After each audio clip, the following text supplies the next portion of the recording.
नमस्कार दोस्तों, स्वागत है आप सभी का आपके अपने इस YouTube चैनल पर जिसका नाम है जीएस बूस्टर। मैं हूं अनूप उपाध्याय। दोस्तों, चीन का मामला बड़ा ही उलझा हुआ है। जुलाई के महीने में ये चीन बोल रहा था कि भारत को हम फर्टिलाइजर और रेयर अर्थ मेटल नहीं देंगे। अब जब अपना फायदा दिख रहा है तो यही चीन दौड़ा दौड़ा दिल्ली आ चुका है और कह रहा है कि भाई साहब, हम सहयोग करने को तैयार हैं। अब बताइए, इसे हम चीन की दोस्ती कहें या चीन की मजबूरी? दोस्तों, ये मामला सिर्फ फर्टिलाइजर या धातुओं का नहीं है। ये सवाल केवल फर्टिलाइजर और धातुओं का नहीं है। ये सवाल है भारत की कृषि नीति का। यह सवाल है भारत की टेक्नोलॉजी का। यह सवाल है भारत की आत्मनिर्भरता का। आज हम समझेंगे कि चीन क्यों भारत को रेयर अर्थ मेटल देने के लिए मजबूर हुआ है और इसका असर हमारी अर्थव्यवस्था से लेकर हमारे जियो पॉलिटिक्स पर क्या क्या पड़ेगा। दरअसल दोस्तों, अंतरराष्ट्रीय संबंध में कोई भी देश किसी का स्थायी दोस्त या स्थायी दुश्मन नहीं होता है। सबके अपने अपने हित यानी कि इंटरेस्ट होते हैं। भारत और चीन के बीच में यह हालिया घटना हमें यह बताती है कि कूटनीति यानी कि डिप्लोमेसी हमेशा मजबूरियों और अवसरों के बीच में खेलती रहती है। आज के इस पूरे के पूरे वीडियो में हम इस पूरे परिदृश्य को स्टेप बाय स्टेप समझेंगे। इसलिए वीडियो को अंत तक देखिएगा और अपने सुझाव, अपने कमेंट, अपने विचार जो है वो हम तक पहुंचाइएगा। चैनल आपका है, आपके सहयोग के बिना हम कुछ नहीं कर सकते हैं। तो चैनल को सब्सक्राइब भी कर दीजिएगा और वीडियो पसंद आए और आपको लगे कि मित्र के पास या अन्य जो भी आपकी जान पहचान के लोग हैं उनके पास इस वीडियो को पहुंच जाना चाहिए तो ज्यादा से ज्यादा शेयर भी कीजिए। तो आज का टॉपिक है बैन के बाद झुका चीन, भारत को देगा फर्टिलाइजर और रेयर अर्थ। दोस्तों, एएनआई की रिपोर्ट आई और इस एएनआई की रिपोर्ट के मुताबिक बात करें तो चीन के विदेश मंत्री, जो कि आपके स्क्रीन पर दिख रहे हैं, वांग ई, यह भारत के विदेश मंत्री डॉक्टर एस जयशंकर को आश्वासन दे रहे हैं कि चीन जो है वो भारत के रेयर अर्थ मटेरियल्स और साथ में ही अगर हम बात करें तो फर्टिलाइजर की जो भी आवश्यकताएं हैं उनको पूरा करेगा। वांग ई 18 अगस्त यानी कि कल 2 दिन के दौरे पर भारत पहुंचे हैं और सोमवार को एस जयशंकर साहब के साथ इनकी द्विपक्षीय बातचीत हुई है। इस दौरान दोनों देशों ने आपसी रिश्ते को आगे बढ़ाने और सहयोग बनाए रखने के ऊपर भी सहमति दी है। चीन की सरकारी एजेंसी है सिन्हुआ, उसके मुताबिक कहा यह जा रहा है कि वांग ई ने यह कहा है कि दुनिया में हालात तेजी से बदल रहे हैं। फ्री ट्रेड और अंतर्राष्ट्रीय व्यवस्था को चुनौतियों का सामना करना पड़ रहा है। भारत और चीन जो सबसे बड़े विकासशील देश हैं और जिनकी आबादी मिलाकर 2.8 अरब से ज्यादा है, उन्हें जिम्मेदारी दिखाते हुए एक दूसरे का सहयोग करना चाहिए, ऐसा चीन के विदेश मंत्री जो है वो आके कह रहे हैं। लेकिन फिर जब हमने टॉपिक को स्टार्ट किया तो आपके दिमाग में ये बात हो रहा होगा क्या कि ये रेयर अर्थ मेटल्स है क्या, और क्यों रेयर अर्थ मेटल्स को लेकर हम इतने ज्यादा उतावले हैं। दोस्तों, रेयर अर्थ मेटल, सबसे पहले तो आपको इस नाम से घबराना नहीं है कि रेयर अर्थ मेटल्स है क्या, क्योंकि नाम सुनकर आपको ये लगे कि शायद ये बहुत कम मात्रा में मिलते होंगे, इसलिए इसको रेयर कहा जा रहा है। लेकिन असलियत ये है दोस्तों कि रेयर अर्थ उतने रेयर नहीं है। रेयर इसको इसलिए कहा गया है क्योंकि इनको निकालना और इसका यूज करना जो है वो काफी मुश्किल है। रेयर अर्थ एलिमेंट्स के बारे में बात करें तो इसके लिए हमें थोड़ा सा केमिस्ट्री में जाना होगा और केमिस्ट्री में जब जाएंगे तो आप केमिस्ट्री में इस चित्र को देखकर आपको पीरियोडिक टेबल याद आ गया होगा, है ना। और पीरियोडिक टेबल जब आपको याद आया होगा तो पीरियोडिक टेबल के 17 एलिमेंट्स का समूह है, ठीक। जिस 17 एलिमेंट्स के समूह को आप यहां 3 एलिमेंट्स दिख रहे हैं और बाकी आपको एलिमेंट्स यहां दिख रहे हैं जो कि ऑरेंज में दिख रहे हैं। यह 17 एलिमेंट्स का जो समूह है, इस समूह को ही हम रेयर अर्थ एलिमेंट के नाम से जानते हैं। अब इस 17 में जो ये 15 एलिमेंट आपको दिख रहे हैं यहां से लेकर यहां तक, इस एलिमेंट को हम लैंथेनाइड्स कहते हैं, ठीक। और इसके अंदर और क्या जुड़ जाता है, तो इसके बाद आपको जुड़ जाता है स्कैंडियम और येट्रियम, यानी कि कुल मिलाकर ये 17 हो जाते हैं। अब सवाल ये उठता है कि यह इतने इंपॉर्टेंट क्यों है। दोस्तों, ये इंपॉर्टेंट इसलिए है क्योंकि मॉडर्न टेक्नोलॉजी में यह लाइफलाइन है।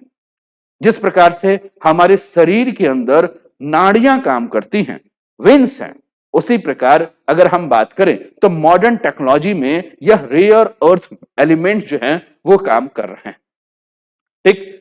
अब आप कहेंगे कैसे, आपके दिमाग में सवाल होगा दोस्तों, आपका मोबाइल वाइब्रेट करता है, तो कभी आपने सोचा है कि ये मोबाइल के अंदर ये जो वाइब्रेशन हो रहा है, यह वाइब्रेशन की तकनीक कहां से आई, ये वाइब्रेशन क्यों करता है? दोस्तों, आपकी स्क्रीन में, आपके मोबाइल में एक मैग्नेट होता है, जिस मैग्नेट को नियोडाइमियम मैग्नेट कहा जाता है। और ये मोबाइल में जो, ये फोन में जो वाइब्रेशन होता है, इस वाइब्रेशन का कारण भी जो है वो यही रेयर अर्थ एलिमेंट है। आपके लैपटॉप की स्क्रीन है, आप जो इलेक्ट्रिक व्हीकल्स चला रहे हैं आजकल, आप जो विंड के टरबाइन बना रहे हैं, आप जो फाइटर जेट बना रहे हैं, आप जो मिसाइल गाइडेंस सिस्टम बना रहे हैं, आप जो सैटेलाइट कम्युनिकेशन बना रहे हैं, ये सभी के सभी अगर रेयर अर्थ एलिमेंट ना हो तो समझ जाइए कि सब सपने अधूरे हो जाएंगे। अब आपको समझ में आया कि क्यों हमने कहा कि मॉडर्न टेक्नोलॉजी का जो है वो नाड़ी है यह रेयर अर्थ एलिमेंट। यानी कि पूरा का पूरा जो मॉडर्न इकोनॉमी है, जो आधुनिक अर्थव्यवस्था है, वह इसी रेयर एलिमेंट के ऊपर जो है वो टिका हुआ है। बात समझ गए? तो अब एक और बात आपको समझना है। क्या समझना है? कि रेयर अर्थ एलिमेंट जो है वो हर जगह पाए जाते हैं, लेकिन इसका कंसंट्रेशन जो है ये बहुत कम होता है। इसके जो निकालने की जो प्रक्रिया होती है वो बहुत ही जटिल होती है, और एनवायरमेंट के अंदर प्रदूषण यानी कि पर्यावरणीय प्रदूषण, एनवायरमेंटल सॉरी माफ कीजिएगा, पॉल्यूशन जो है वो भी बहुत ज्यादा होता है। इसलिए इसका प्रोडक्शन बहुत ही लिमिटेड देशों के पास है। और आज दुनिया सबसे ज्यादा, अगर हम बात करें तो आज दुनिया में सबसे ज्यादा अगर इसका प्रोडक्शन कोई करता है तो चीन इसका प्रोडक्शन करता है। टोटल प्रोडक्शन में अगर हम बात करें तो चीन का जो हिस्सा है वह लगभग 60% का हिस्सा है। आपको मैं एक चार्ट दिखाता हूं। चीन रेयर मेटल्स के दुनिया का सबसे बड़ा उत्पादक है। सबसे ज्यादा किसके पास होता है? तो सबसे ज्यादा 69%, 60% भी नहीं, 69% इसका उत्पादन जो है वो चाइना कर रहा है। इसके बाद अगर हम बात करें तो America 12%, Myanmar 8%, Australia 3%, Thailand 1%, Vietnam भी 1%, भारत के पास 0.7% और ब्राजील के पास 0.1%। अन्य देशों में अगर हम बात करें तो नाइजीरिया, कनाडा, दक्षिण अफ्रीका, तंजानिया भी जो है वो 5.1% जो है वह इसका उत्पादन कर रहा है। तो हमने कहा कि सबसे ज्यादा उत्पादन किसके पास हो रहा है? तो चीन के पास। तो चीन के पास सबसे ज्यादा उत्पादन है, तो चीन क्या कर रहा है? इस रेयर अर्थ एलिमेंट्स को चाइना अपना जियो पॉलिटिकल वेपन बना रहा है। यानी कि चाइना अपना एकाधिकार, अपना मोनोपोली बना रहा है। अब थोड़ा सा आप सोचिए, आज की दुनिया जो कि डिजिटल है, आज की दुनिया जो कि रिन्यूएबल है, आज की दुनिया जो डिफेंस टेक्नोलॉजी पर खड़ी है, इन सभी का जो बेस है, इन सभी का आधार जो है वह यही रेयर अर्थ एलिमेंट्स है। तो जिसके पास रेयर अर्थ का कंट्रोल है वही ग्लोबल सप्लाई चेन को जो है वो कंट्रोल करेगा। मेरी बातें आपको समझ में आई होगी। चलिए थोड़ा सा पीछे फिर चलते हैं। ठीक है। अब इस रेयर अर्थ मटेरियल्स में अगर हम बात करें या एलिमेंट्स में बात करें तो चीन के 7 रेयर अर्थ मटेरियल्स की सप्लाई जो है वो रोक दी गई थी। चीन ने जुलाई में रोक दिया गया था। कौन कौन से? एक है आपका समेरियम। समेरियम, इससे बने चुंबक हाई टेम्परेचर पर अपनी ताकत नहीं खोते हैं। Missile guidance system, turbine, electric motor और हड्डी के कैंसर में इसका इस्तेमाल किया जाता है। दूसरा, गैडोलिनियम, परमाणु रिएक्टर में कैटलिस्ट का काम करता है। मेडिकल फील्ड, खासकर एमआरआई, टीवी स्क्रीन और फ्लोरेसेंट लैंप में इसका इस्तेमाल होता है। तीसरा, टर्बियम, टीवी, मॉनिटर और स्मार्टफोन स्क्रीन में हरे रंग की लाइट पैदा करता है। सोनार, सेंसर और हाई फाई स्पीकर में इसका इस्तेमाल किया जाता है। डिस्प्रोसियम, मैग्नेट की ताकत बढ़ाता है, जिससे परमाणु रिएक्टर में कंट्रोल रॉड्स के तौर पर इस्तेमाल होता है। यह सफेद और पीले रंग का प्रकाश पैदा करने में मदद करता है। ल्यूटेशियम, गैसोलीन और डीजल के उत्पादन के अलावा कैंसर की कोशिकाओं को खत्म करने में इस खनिज का अहम रोल है। स्कैंडियम, यह रेयर अर्थ मटेरियल में भी सबसे रेयर मटेरियल है। बेहद हल्का है। वायुयान के पार्ट, हथियार, सेमीकंडक्टर में इसका इस्तेमाल होता है। और इट्रियम, धरती पर बाकी रेयर अर्थ मटेरियल की तुलना में ज्यादा मात्रा में पाया जाता है। पेट्रोलियम रिफाइनिंग, माइक्रोवेव फिल्टर और रडार सिस्टम में इसका इस्तेमाल होता है। ठीक। यानी कि रेयर अर्थ केवल साइंटिफिक सब्जेक्ट नहीं है, बल्कि स्ट्रेटेजिक और इकोनॉमिक सिक्योरिटी का भी जो है एक प्रश्न है। हमारे पास इसके डिपॉजिट्स भारत में अगर हम बात करें तो उड़ीसा में, झारखंड में, आंध्रा में है, लेकिन हमारे पास इसकी माइनिंग और इसके प्रोसेसिंग कैपेसिटी की अगर हम बात करें, क्षमता की अगर हम बात करें तो बहुत कम है। और अगर हमें सच में ग्लोबल पावर बनना है तो हमें रेयर अर्थ में जो है वो आत्मनिर्भर होना होगा। बात आप समझ रहे होंगे। आइए और आगे बढ़ते हैं और भी घटनाओं को साथ में जोड़कर चलते हैं। दोस्तों, आपके स्क्रीन पर यह चीन के विदेश मंत्री और भारत के NSA national security adviser Ajit Doval ji दिख रहे हैं। एनएसए अजीत डोभाल ने आज यानी कि 19 तारीख को, जब मैं ये वीडियो आपके लिए तैयार कर रहा हूं, इसके कुछ मिनट पहले की बात है, एनएसए डोभाल ने भरोसा जताया है कि वार्ता पिछली वार्ता की तरह सफल रहेगी और हमारे प्रधानमंत्री जल्द ही एससीओ शिखर सम्मेलन में शामिल होने चीन जाएंगे। डोभाल ने आगे यह भी कहा कि पिछले कुछ समय से रिश्तों में सुधार हुआ है, सीमा पर शांति स्थिरता बनी हुई है, हमारे द्विपक्षीय संबंध ज्यादा ठोस हुए हैं। यानी कि एक मुलाकात के बाद जो चीन और भारत के बीच में जो खटास था, इसको भी खत्म करने के बारे में बात किया गया है और यह भी उम्मीद जताई जा रही है कि दोनों देशों के बीच में जो सीमा विवाद है, खासकर चीन और भारत के संबंध 2020 से जो है वो और भी खराब हो गए हैं। 2020 में पूर्वी लद्दाख की तनातनी के बाद आप जान रहे हैं कि स्थिति बहुत ज्यादा खराब हो गई है, लेकिन हाल के महीने में जिस प्रकार से बातचीत हो रहे हैं, समझौते हो रहे हैं, इसके जरिए रिश्ते को सुधारने की कोशिश जो है वो बहुत तेज हो रही है। अब इसके अलावा एक बात और भी ध्यान देना है दोस्तों, एक कंपनी है जिस कंपनी का मैं आपको एक बार फोटो दिखा देता हूं, फिर इसके ऊपर हमने चर्चा करता हूं। आपके स्क्रीन पर ये कंपनी दिख रही है जिसका नाम है फॉक्सकॉन। ठीक है, फॉक्सकॉन, इसने जुलाई में 300 चाइनीज इंजीनियर्स को भारत से वापस बुला लिया था। कहां? चीन। कारण क्या था? क्योंकि ये इंजीनियर या टेक्नीशियन जो हैं वो क्या कर रहे थे? आईफोन में काम कर रहे थे। और कुल मिलाकर चीन ऐसा कर इसलिए कर रहा था क्योंकि भारत के मैन्युफैक्चरिंग सेक्टर को जो है वो क्या करना चाहता था? प्रभावित करना चाहता था। इसके पहले अगर हम बात करें तो अप्रैल के महीने में चीन ने जो है वो 7 रेयर अर्थ मटेरियल्स का एक्सपोर्ट जो है उसको भी रोक दिया, जो 7 हमने अभी थोड़ी देर पहले देखा। और इस प्रकार की समस्या और भी जो है वो लगा दी गई। तो क्यों किया चीन ने? तो चीन ने इसलिए किया क्योंकि चीन जो है वो क्या चाह रहा था कि इसके एक्सपोर्ट पर सख्त जो है वो होना चाहता था, क्योंकि वह चाहता था कि राष्ट्रीय सुरक्षा और गैर सैन्य इस्तेमाल जो है इसका हो, इसका कोई मिसयूज ना हो।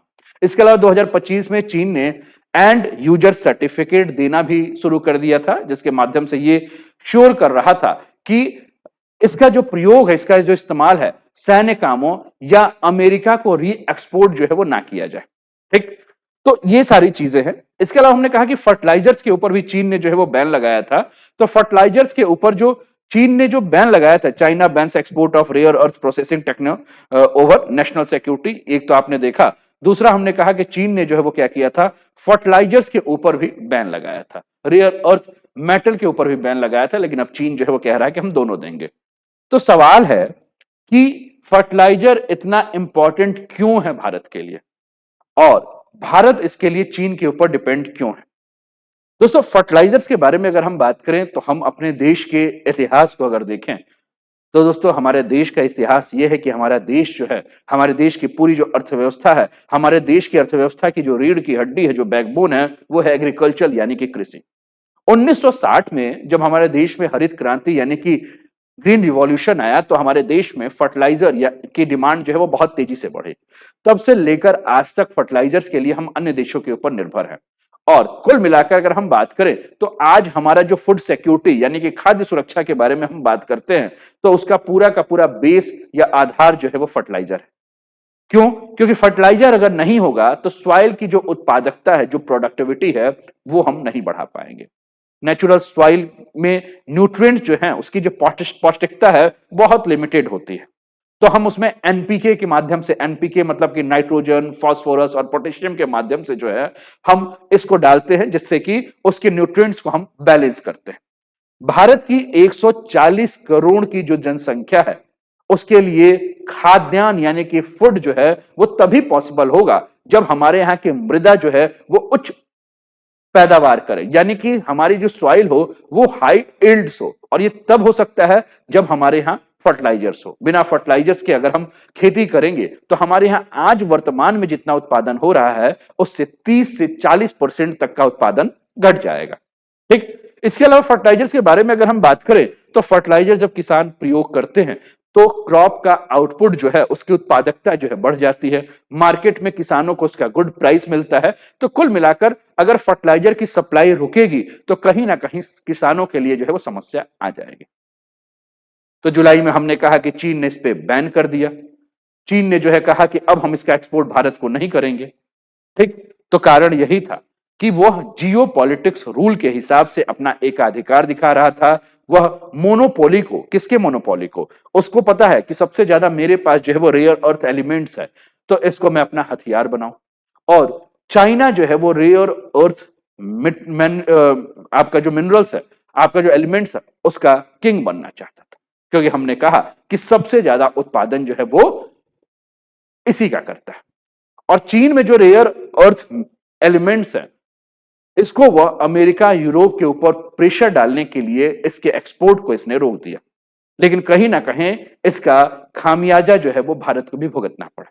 अब हमने देखा कि चीन के विदेश मंत्री भारत आए, और भारत आने के बाद इन्होंने जो ये स्टेटमेंट दिया है कि इंडिया और चाइना मिलकर जो है काम करेंगे, और फर्टिलाइजर और जो रेयर और सप्लाई जो हमने रोक दिया था उसको हम फिर से शुरू करेंगे।